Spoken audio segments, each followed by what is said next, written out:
Good afternoon friends. आपण टीआरएनएचं structure पाहत होतो प्रिव्हियस व्हिडिओमध्ये, जे की आपले व्हिडिओ लेक्चर 1 आणि 2चं रिव्हिजन म्हणून तिसरा व्हिडिओ सुरू केला होता मी. तर आपण सेम टीआरएनए स्ट्रक्चरपासून सुरू करूया, जे आपण लास्ट व्हिडिओमध्ये पाहिलं होतं. तर टीआरएनए स्ट्रक्चरमध्ये काय असतं, 3 लूप असतात आणि एक व्हेरिएबल आर्म असतो. पहिला लूप कोणता असतो सगळ्यात महत्त्वाचा, त्या लूपला आपण म्हणतो अँटीकोडॉन लूप. त्यानंतर दुसरे 2 लूप कोणते असतात, एक असतो डायहायड्रो युरिडिन लूप DHU लूप, आणि त्यानंतर तिसरा लूप कोणता असतो, तिसरा लूप असतो T5C लूप. आणि एक छोटासा व्हेरिएबल आर्म असतो जिथे लूप नसतो. त्या व्हेरिएबल आर्मचं लूपशी काय देणं घेणं हे अजून कोणाला माहीत नाही. तो आर्म असतो तिथे लूप तयार झालेला कधी कोणी पाहिला नाही कोणत्या दुसऱ्या टीआरएनएमध्ये सुद्धा. आणि 3 प्राईम आणि 5 प्राईम पोझिशन ज्या असतात तिथे अमायनो ॲसिडची अटॅचमेंट साईट असते टीआरएनएच्या स्ट्रक्चरमध्ये, जे की आपण स्क्रीनवर बघतोय आता. इथे अमायनो ॲसिड अटॅच होतं. 5 प्राईम एंड हा शॉर्ट असतो, 3 प्राईम एंड हा लेंथमध्ये असतो थोडा जास्त. इथे अमायनो ॲसिड अटॅचमेंटची साईट असते. जे अमायनो ॲसिड टीआरएनएकडून कोणाकडे कॅरी केलं जातं, प्रोटीन सिंथेसिसच्या साईटला, म्हणजे जिथे रायबोझोम आणि एमआरएनएचा कॉम्प्लेक्स ऑलरेडी पहिले बनलेला आहे तिथे टीआरएनए अमायनो ॲसिड घेऊन जातात. त्यानंतर आपण बघूया आता एमआरएनए स्ट्रक्चर. तर एमआरएनए नेमका असतो कसा, इकडे बघा. हा एमआरएनए आहे स्क्रीनवर जे तुम्ही बघत आहात. हा एमआरएनए अशा प्रकारचा असतो. mRNA in case of eukaryotes has a cap at 5 prime end. 5 prime end जो असतो ना, जे तुम्हाला सांगितलं मी, 5 प्राईमला फॉस्फेट असतो RNA जरी असला तरी, कारण रायबोज शुगर आहेच ना RNAमध्ये. तर RNAच्या 5th कार्बनला जो रिंगच्या बाहेर असतो रायबोज शुगरच्या, तिथे एक कॅप असते 5 प्राईम फॉस्फेट ग्रुपला. कोणती कॅप असते, इन्व्हर्टेड ग्वानोसिन कॅप असं म्हणतात युकॅरियोट्समध्ये. आणि 3 प्राईमला पॉली ए टेल असते. कोणती टेल असते एमआरएनएच्या 3 प्राईमला, पॉली ए टेल असते. ह्या पॉली ए टेलमध्ये जवळपास 200 ॲडेनाईन रेसिड्यूज असतात. किती ॲडेनाईन रेसिड्यूज असतात एमआरएनए स्ट्रक्चरमध्ये, 3 प्राईम एंडला poly A टेलमध्ये near about 200 poly A residues are there at 3 prime end of mRNA. आणि हे मधला रिजन जो आहे हा कोणता असतो, कोडिंग रिजन असतो. कशामध्ये, युकॅरियोटिक mRNAमध्ये. हा कोडिंग रिजन जो आहे हा नॉन कोडिंग रिजन सोबत असतो. जेव्हा पहिल्यांदा mRNA बनलाय, कच्चा mRNA म्हणतो आपण त्याला, प्री mRNAमध्ये कोडिंग रिजन सोबत नॉन कोडिंग रिजन सुद्धा असतात. त्या नॉन कोडिंग रिजनला काढून मॅच्युअर mRNA बनतो, ज्याचं स्ट्रक्चर मी तुम्हाला स्क्रीनवर दाखवतोय. हा मॅच्युअर mRNA, ह्यामध्ये फक्त कोडिंग रिजन असतात, नॉन कोडिंग रिजन काढून टाकलेले असतात. ही केस कोणामध्ये आहे, फक्त युकॅरियोट्समध्ये. प्रोकॅरियोट्समध्ये ही अशी गोष्ट नसते. प्रोकॅरियोट्समध्ये नॉन कोडिंग रिजन नसतातच. प्री mRNA मॅच्युअर mRNA एकच असतो. कोणामध्ये, प्रोकॅरियोट्समध्ये. तिथं नॉन कोडिंग रिजन नावाची गोष्टच नसते. तर कोडिंग रिजन कोणते असतात सांगा बरं, त्यांना आपण एक्झॉन्स म्हणतो. आणि नॉन कोडिंग रिजन्सला काय म्हणतो आपण, इंट्रॉन्स म्हणतो. तर इंट्रॉनची स्प्लायसिंग केली जाते, इंट्रॉनला कट केलं जातं. जेव्हा DNA वरून mRNA न्यूक्लियसमध्ये तयार होतो ना, त्याला आपण ट्रान्स्क्रिप्शन प्रोसेस म्हणतो RNA पॉलिमरेजच्या मदतीनं. तेव्हा तो प्री mRNA असतो, तर तेव्हा तो DNA मधले नॉन कोडिंग बेसेससुद्धा स्वतःमध्ये घेतो. त्या नॉन कोडिंग बेसेसला आपण इंट्रॉन्स म्हणतो. हे नॉन कोडिंग बेसेस कट करून टाकले जातात RNA प्रोसेसिंग होताना mRNAची. आणि काय बनतं मग, शेवटी मॅच्युअर RNA बनतो, जो की तुम्हाला स्क्रीनवर दाखवतोय. प्रोकॅरियोटिक mRNA जो आहे हा कम्प्लिटली कोडिंग रिजनच असतात. त्यामध्ये नॉन कोडिंग रिजन नसतात. त्यामध्ये इंट्रॉन नावाचा प्रकार नसतो. Prokaryotes do not have introns. So let's see about next kind of thing, that is the replication. But before going towards replication we should know what is the central dogma of life. तर आपण तरी पुन्हा एकदा एक RNAच्या स्ट्रक्चरकडे थोडंसं lookup करून घेऊया. बघा, हे अशा प्रकारे RNAचं स्ट्रक्चर असतं. 5 प्राईम टू 3 प्राईम डायरेक्शनमध्ये असतं. शुगर फॉस्फेट बॅकबोन RNAमध्ये सुद्धा असतो. RNAमध्ये ॲडेनाईन, ग्वानिन, सायटोसिन, युरॅसिल हे नायट्रोजनस बेसेस असतात. त्यानंतर मेसेंजर RNAचं स्ट्रक्चर मी तुम्हाला सांगितलं. रायबोझोमल RNA कोणामध्ये असतो, रायबोझोममध्ये असतो. स्मॉल सबयुनिट ऑफ रायबोझोममध्ये कोणता RNA असतो, 16S प्रोकॅरियोट्समध्ये. आणि स्मॉल सब युनिटमध्येच, पण युकॅरियोट्समध्ये 18S RNA असतो. अजून अनेक प्रकारचे छोटे छोटे RNA असतात जे की लार्ज रायबोझोमल सब युनिटमध्ये पण असतात. इथे सुद्धा काही RNA असतात, ते 25S असतात. प्रोकॅरियोट्समध्ये 28S असतात युकॅरियोट्समध्ये, आणि 5S 5.8S सुद्धा असतात प्रोकॅरियोट आणि युकॅरियोटमध्ये, वेगवेगळ्या प्रकारचे असतात. हे स्ट्रक्चर इथं दाखवलेलं आहे बघा बरं. अशा प्रकारे डिऑक्सिरायबोज जशी असते ना DNA मध्ये, तशीच इथे कोणती आहे शुगर, इथं रायबोज शुगर आहे बघा. 2 प्राईमला डिऑक्सी नाही, ऑक्सिजन आहे, दिसलं का? म्हणून ही कोणती शुगर आहे, रायबोज शुगर. म्हणून हा मॉलिक्यूल RNA मॉलिक्यूल आहे बघा. RNA मध्ये शुगर जी आहे रायबोज शुगर, ह्याच्या सेकंड पोझिशनला ऑक्सिजन आहे, म्हणून याला 2 डिऑक्सी नाही म्हणतायत, ही रायबोज शुगर आहे. ओके, हे अशा प्रकारचं स्ट्रक्चर आहे RNAचं. See, this is the structure of RNA. Okay, so let's see about central dogma again. जे सेंट्रल डोग्मा ऑफ लाईफ आपण पाहिला, त्याबद्दल पुन्हा एकदा माहिती घेऊया. नेमकं कसं होतं, रेप्लिकेशन कसं होतं, ट्रान्स्क्रिप्शन कसं होतं, ट्रान्सलेशन कसं होतं, ही अशी माहिती आपण घेऊया थोड्यावर. ओके, तर जसं की तुम्ही स्क्रीनवर बघत आहात, तुम्हाला युकॅरियोटिक सेलचं स्ट्रक्चर दाखवत आहे मी, ज्यामध्ये complete central dogma of life दिसत आहे तुम्हाला. तर पहिली प्रोसेस काय आहे, DNA makes copies of itself. हे बघा, ही इथं DNA कॉपी बनलेली आहे. ही प्रोसेस कोणती झाली सांगा बरं मग. ह्या प्रोसेसला आपण रेप्लिकेशन ऑफ DNA म्हणतो. प्रोकॅरियोटिकमध्ये जरी हा न्यूक्लिअर मेम्ब्रेन नसतो, तरी तिथे सुद्धा DNAचं रेप्लिकेशन असंच होतं. DNA is copied by itself. DNA स्वतःची कॉपी बनवतो एन्झाईम्सच्या मदतीनं. कोणत्या एन्झाईमच्या मदतीनं, मेन एन्झाईम जे आहे ना DNA रेप्लिकेशन करणारं, ते आहे DNA पॉलिमरेज 3, आणि बाकी अनेक एन्झाईम काम करतात त्यामध्ये. हेलिकेज आहे, लायगेज आहे, प्रायमेज आहे, त्यानंतर एंडोन्यूक्लिएजेस आहेत काही, जे की बाकीच्या एन्झाईम्सला मध्ये रस्ता करून देतात. टोपो आयसोमरेज आहे, ज्याला गायरेजसुद्धा म्हटलं जातं. बाकी एन्झाईम्स आपण पुढे डिस्कस करणारच आहोत. तर ही पहिली प्रोसेस आहे सेंट्रल डोग्मा ऑफ लाईफमधली. DNA makes copies of itself, that is replication of DNA. Then from DNA, म्हणजेच नंतर DNA पासून RNA बनतात. कोणते RNA बनतात, 3 प्रकारचे RNA बनतात. rRNA, mRNA आणि tRNA. 3 प्रकारचे RNA बनतात, rRNA, mRNA आणि tRNA. ह्या प्रोसेसला काय म्हणतात सांगा बरं. जेव्हा DNA पासून RNA बनतात तिन्ही प्रकारचे, या प्रोसेसला आपण ट्रान्स्क्रिप्शन म्हणतो. काय म्हणतो, ट्रान्स्क्रिप्शन म्हणतो. करेक्ट. ट्रान्स्क्रिप्शन झाल्यावर 3 प्रकारचे RNA बनतात. 3 प्रकारच्या RNAचं ट्रान्स्क्रिप्शन होत असतं DNA पासून. कोणते कोणते, रायबोझोमल RNA, मेसेंजर RNA आणि ट्रान्सफर RNA. ह्यापैकी रायबोझोमल RNA साठी जी न्यूक्लिओलस नावाचा भाग आहे युकॅरियोटिक सेल न्यूक्लियसमध्ये, न्यूक्लिओलसमधला DNA वापरला जातो रायबोझोमल RNAचं ट्रान्स्क्रिप्शन करण्यासाठी.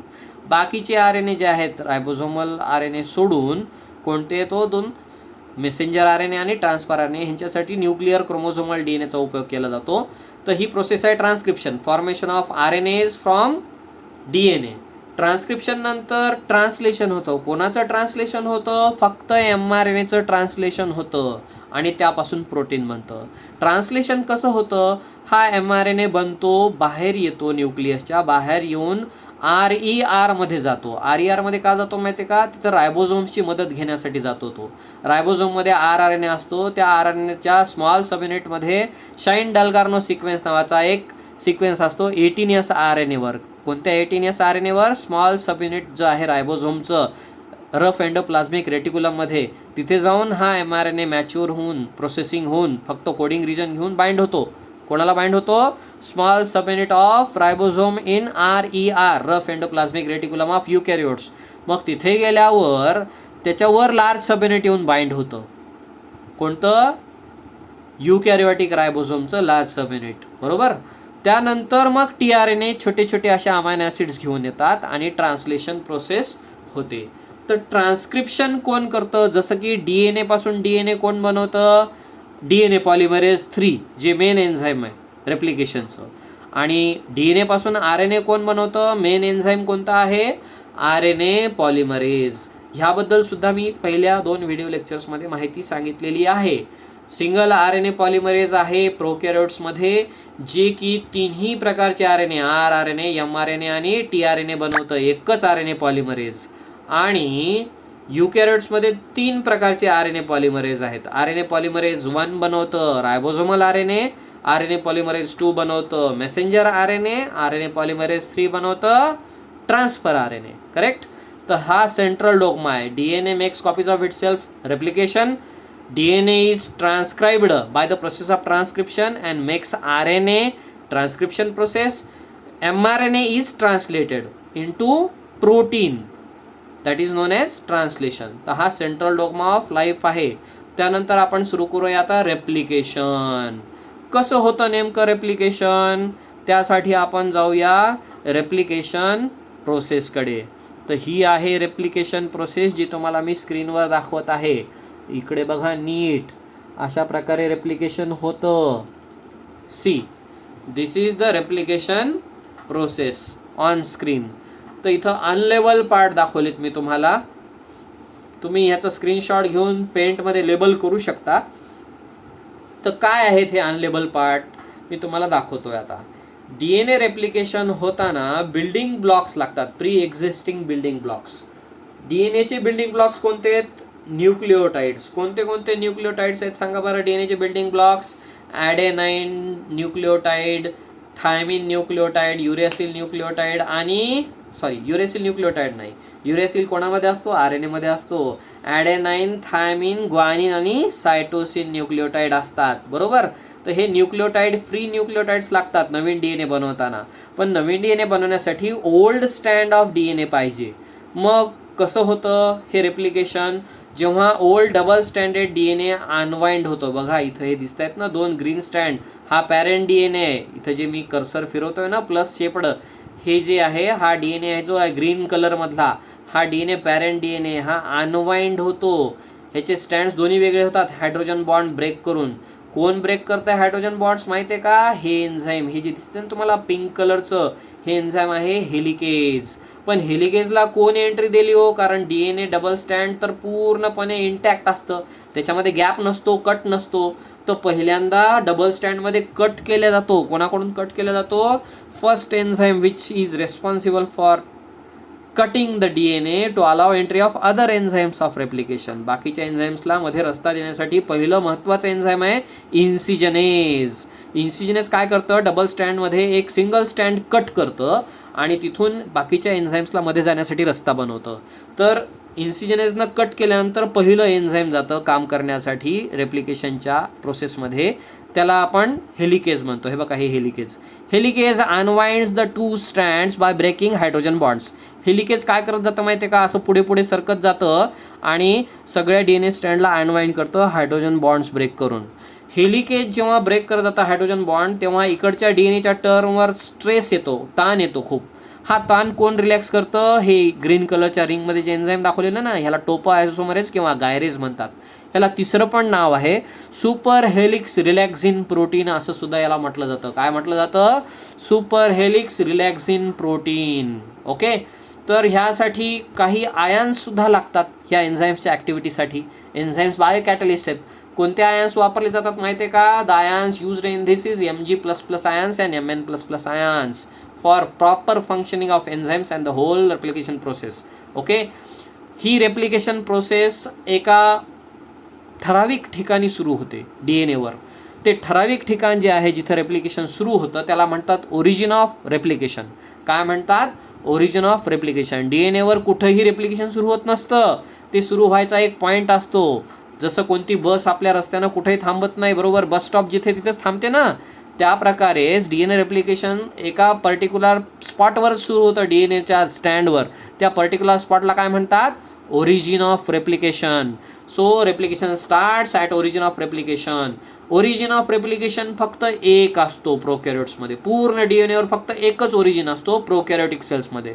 पण युकॅरियोटिक सेल्समध्ये मल्टिपल ओरिजिन्स ऑफ रेप्लिकेशन्स असतात. अनेक ठिकाणी रेप्लिकेशन एकदाच सुरू होऊ शकतं. कोणामध्ये? युकॅरियोट्समध्ये.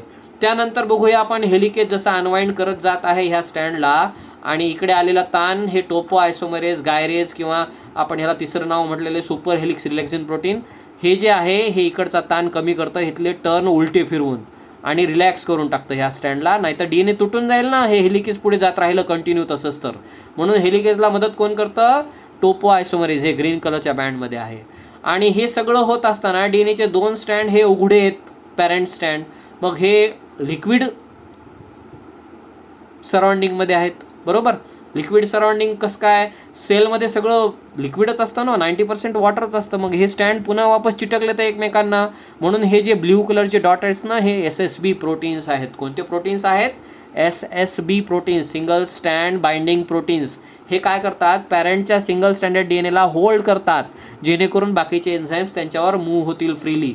आता हे त्यानंतर जे पुढे तुम्ही बघत आहात, हे जे एन्झाईम आहे, हे आहे मेन एन्झाईम DNA पॉलिमरेज 3.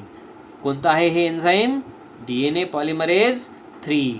पण DNA पॉलिमरेज 3 डायरेक्टली पॅरेंट स्टँडवर DNA तयार करू शकत नाही.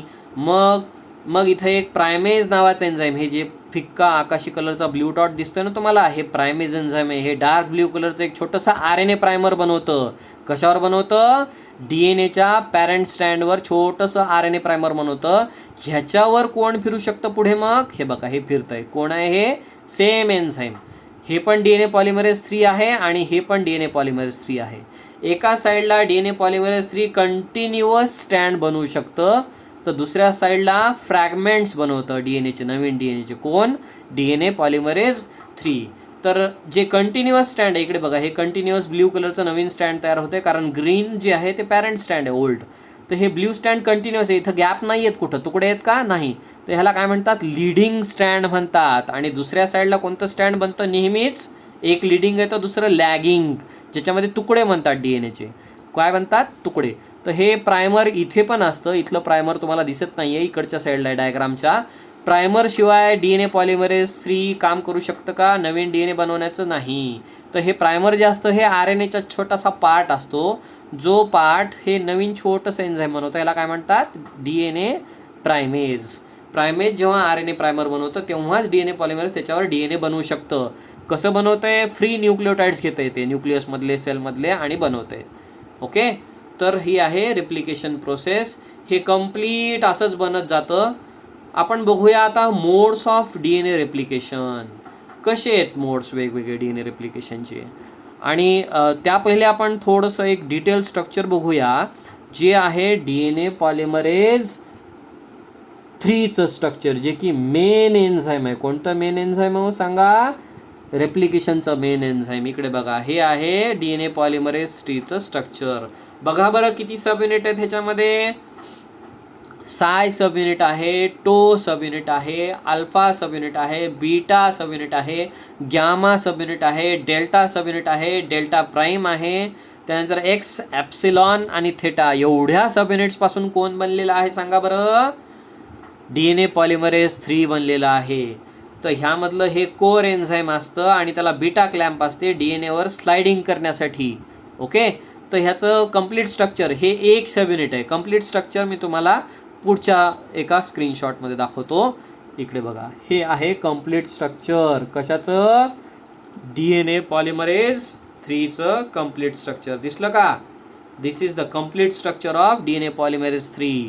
बघा, इकोलायचं DNA पॉलिमरेज 3 आहे. हे 2 टो युनिट आहेत, 2 एप्सिलॉन आहेत, 2 थीटा आहेत, 2 अल्फा आहेत, 2 बीटा आहेत, एक गॅमा आहे, एक एक्स, एक साय आहे, एक डेल्टा, डेल्टा डॅश, आणि 4 बीटा सब युनिट आहेत, 2 बीटा क्लॅम्प सुद्धा आहेत यामध्ये.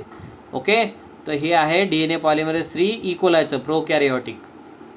अशा प्रकारे हे काय करतं सांगा बरं? अशा प्रकारे हे DNAचं रेप्लिकेशन करतं. त्यानंतर आपण पुढे जाऊया आणि रेप्लिकेशनच्या डिटेल्स घेऊया. Okay. How the replication starts, how many modes are there of replication, हे आपण बघूया. तर इथं मी तुम्हाला 3 मोड दाखवते रेप्लिकेशनचे. बघा बरं किती मोड आहेत रेप्लिकेशन प्रोसेसचे. There are 3 modes of DNA replication, but only one is accepted worldwide. सांगा बरं कोणता ॲक्सेप्ट झालेला आहे? 3 मोड्स आहेत, modes of DNA replication. Conservative mode आहे, सेमी कॉन्झर्वेटिव्ह मोड आहे आणि डिस्पर्सिव्ह मोड आहे. तर ह्यामध्ये कॉन्झर्वेटिव्ह मोड ज्या सायंटिस्टनी सगळ्या जगासमोर ठेवला की DNA रेप्लिकेशन कदाचित असं होत असेल, असं त्यांनी म्हटलेलं आहे. So the scientist who kept this conservative mode of replication in front of the world, they stated that the new DNA या कॉन्झर्वेटिव्ह मोडप्रमाणे काय सांगितलेलं आहे त्या कॉन्झर्वेटिव्ह मोडच्या सायंटिस्टनी की कॉन्झर्वेटिव्ह मोडप्रमाणे नवीन DNA जो बनतो की नाही नवीन सेलमध्ये जेव्हा सेल डिव्हिजन होतं हा कम्प्लिटली जुन्या DNA पासून ओल्ड पॅरेंट DNA पासून बनतो असं सांगितलेलं आहे. पण असं तर शक्यच नाही ना. असं झालं तर मग जुना DNA कुठं गेला जर जुन्यापासून नवीन बनत असेल तर. मग 2 सेल कशा होतील 2 सेलला नवीन DNA लागतील ना त्यांचे.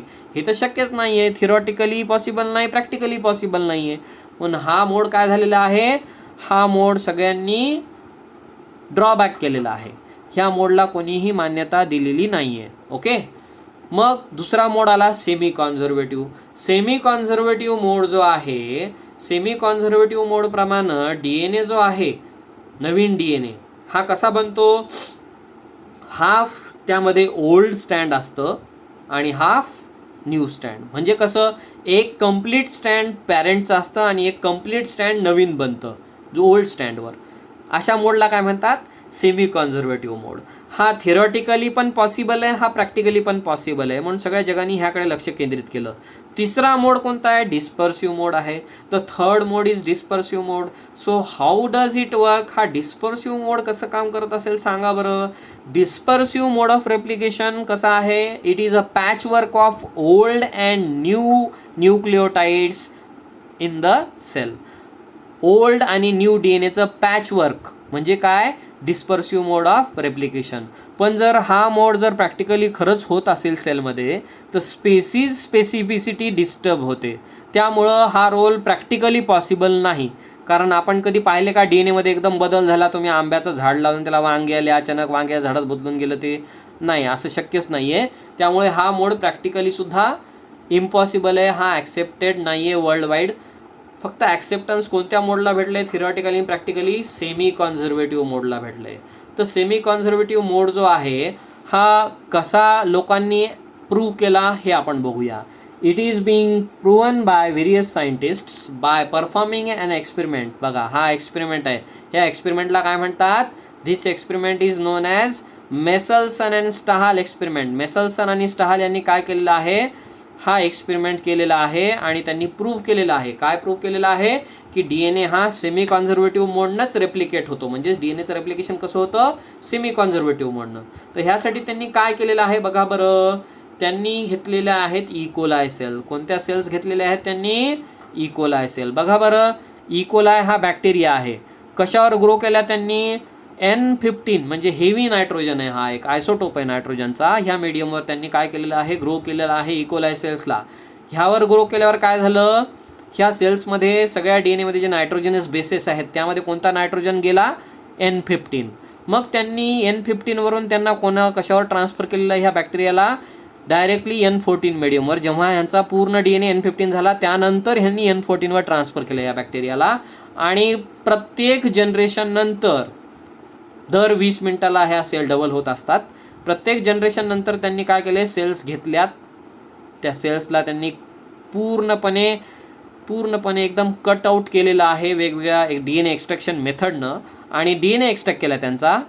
ते DNA एक्स्ट्रॅक्ट करून त्यांनी काय केलेलं आहे प्रत्येक जनरेशनचा अल्ट्रा सेंट्रिफ्युगेशन केलेलं आहे. त्याचं कशामध्ये अल्ट्रा सेंट्रिफ्युगेशन केलं आहे डेन्सिटी ग्रेडियंटमध्ये. ह्याला म्हणतात सिझियम क्लोराईड डेन्सिटी ग्रेडियंट.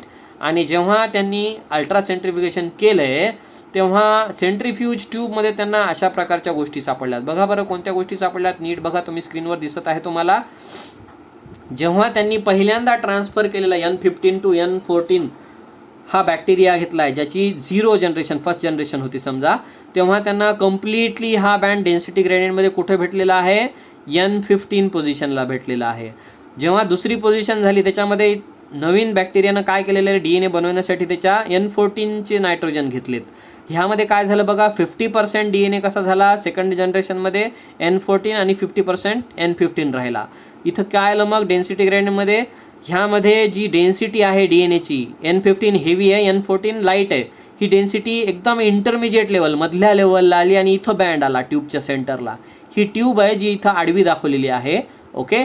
थर्ड जनरेशनमध्ये काय झालेलं आहे बघा बरं N14चं बँड वाढले DNAमध्ये N14 जास्त इन्कॉर्पोरेट झाला आहे आणि N15चे बँड्स कमी झालेत, म्हणजे इथं 25% N15 राहिला फक्त आणि 75% N14 झाला आहे. तर इथं तुम्हाला 2 बँड दिसतात. N14चा बँड वाढला आहे आणि N14 प्लस N15चे जे हे बँड्स आहेत ना, हे इंटरमिजिएट पोझिशनचे, ह्याची साईज कमी झाली. कशाची साईज वाढली इथं? N14. ह्यावरून काय कन्फर्म झालं आहे? मेसलसन आणि स्टाहल यांनी कन्फर्म केलं आहे की DNA हा कसा रेप्लिकेट होतो? Semi conservative mode of DNA रेप्लिकेशननं हा DNA रेप्लिकेट होतो. हे कोण प्रूव्ह केलेलं आहे? हे प्रूव्ह केलेलं आहे मेसलसन आणि स्टाहल यांनी. करेक्ट. तर आपण रेप्लिकेशनच्या स्टेप्स बघूया पुढे जाऊन. आता replication is a process which involve several precursors. Okay. तर हे प्रिकर्सर्स आहेत बघा रेप्लिकेशनचे. याशिवाय रेप्लिकेशन सुरू होत नाही. तर हे प्रिकर्सर्स मी तुम्हाला स्क्रीनवर दाखवत आहेत. कोणते कोणते प्रिकर्सर्स आहेत बघा बरं. सगळ्यात पहिल्यांदा इम्पॉर्टंट पहिला प्रिकर्सर कोणता असतो? DNA बनवण्यासाठी, DNAचं रेप्लिकेशन करण्यासाठी स्वतः DNA पाहिजे ना, एक प्री एक्झिस्टिंग DNA. त्याला काय म्हणतो आपण? Template DNA. पहिलेपासून अवेलेबल असलेला DNA म्हणजे टेम्पलेट DNA. तर टेम्पलेट DNA 2 प्रकारचे असू शकतात. Double standard DNA template DNA म्हणून काम करू शकतो आणि सिंगल स्टँडर्ड DNA पण, कारण काही व्हायरसमध्ये सिंगल स्टँडर्ड DNA असतात, तिथं सिंगल स्टँडर्ड DNAचंच रेप्लिकेशन होतं. ओके. त्यानंतर एक प्रायमर, त्याला काय म्हणतो आपण? RNA प्रायमर, जे की कोणतं एन्झाईम सिंथेसाइज करतं? DNAवर, टेम्पलेट DNAवर प्रायमेज एन्झाईम. त्यानंतर deoxyribonucleoside triphosphates, DATP, DGTP, DCTP आणि DTTP. Then Mg++ ions, magnesium dipositive ions सुद्धा लागतात. का? एन्झाईमचं फंक्शनिंग चांगलं व्हावं म्हणून. त्यानंतर DNA अनवाइंडिंग प्रोटीन लागतं, आपण त्याला हेलिकेज म्हणतो. बरोबर. त्यानंतर सुपर हेलिक्स रिलॅक्झिन प्रोटीन, ज्याला गायरेज आणि टोपो आयसोमरेज सुद्धा म्हणतात. मग एक मॉडिफाईड RNA पॉलिमरेज, त्यालाच प्रायमेज असं म्हणतो आपण. To synthesize RNA primer on to the existing old parent DNA for synthesis of new DNA by DNA polymerase 3. त्यानंतर काय? द